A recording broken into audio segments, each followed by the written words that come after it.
In today's video, I'll show you how to quickly create a table in Microsoft Loop to organize your information in a clean, structured way. Start by opening your browser, search for Microsoft Loop, and sign in with your Microsoft account.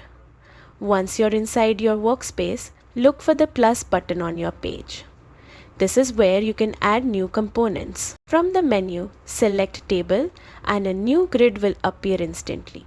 You can now type directly into the cells, adjust rows and columns, and resize the table to fit your project. Tables in Microsoft Loop are perfect for organizing tasks, project data, or team notes.